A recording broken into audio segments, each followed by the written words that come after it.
see a lot of videos saying, prove them wrong. No, F those people. Prove it to yourself. Because anytime you give somebody the power to build you up, you also give them the same agility to break you down. I don't care who it is. Sometimes you want to go and show people how far you came, how much money you're making now, how much in shape you are now.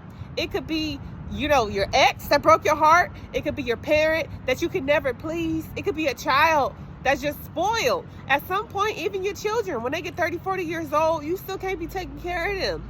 And sometimes people be like, oh, well, my childhood teacher said I was never going to amount to nothing. If a teacher was able to be that mean to a kid, to you, trust and believe you weren't the only one that they told that to. They probably were miserable. Don't personalize stuff that happens to you. Just know that whatever you do, you have to do it for yourself, because sometimes you can put in blood, sweat, work, and tears, and it still won't be enough. It'll never be enough for some people. The only time you really should be proving yourself is if you are getting a job promotion or you're getting marginalized, being equipped to do something. Other than that, you can't do it for other people. You have to do it for yourself. And sometimes parents live their life through their children. So no matter what you do, it'll never be enough, because it'll never be what they want you to do. And sometimes parents can ruin some of the best relationships that their children's had, some of the best jobs that their children really enjoy. It's sad, because you would think, oh, this is somebody's parent, they want them to be happy, but sometimes they're jealous, and sometimes they just want their kid for themselves. They don't want them to be happily married, because then that takes away from them. I know you want to leave your mark on this world, and there's nothing wrong with that, but I just hope that you do it for you and for no one else, because sometimes you can leave the most magnificent, most astonishing mark, and there will still be someone who says, I don't like the way that mark curves. And you don't want to be able to give someone that much power to take away from what you work so hard on. And sometimes people are not even thinking about you. Like, somebody could have done you wrong and you don't even cross their mind. It might be deeper for you, a lot deeper for you than it is for them. So it's important that, you know, when you do things in life, do it for yourself. It should come from a place of self-love, because when you're setting your intentions, you don't want to have bad energy on it, because that's going to follow you. Especially with money.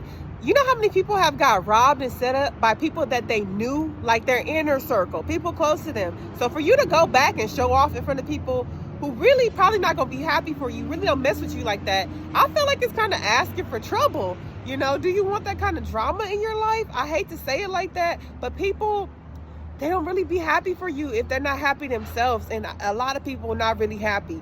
So you trying to prove something, you know, it might just get you in a situation you really don't even want to be in.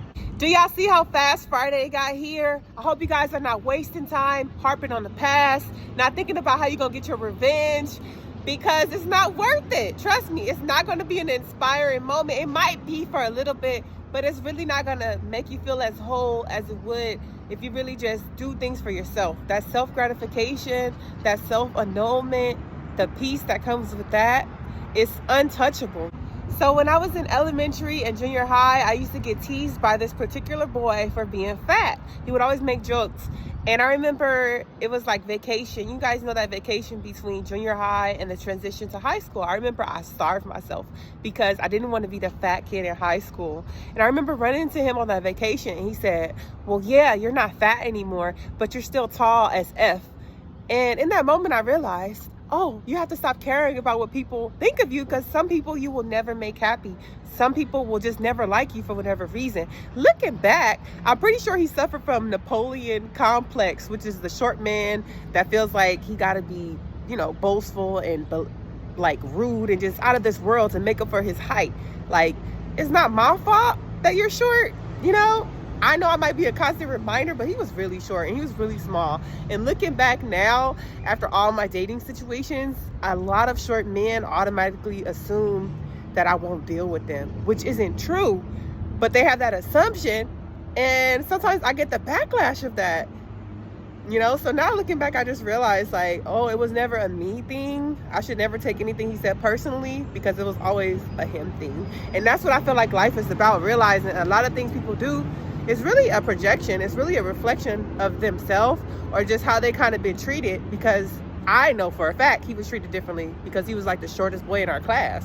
So you guys just remember today, like, also depersonalize. Don't take everything someone says to you or does to you personally, because a lot of times it's not.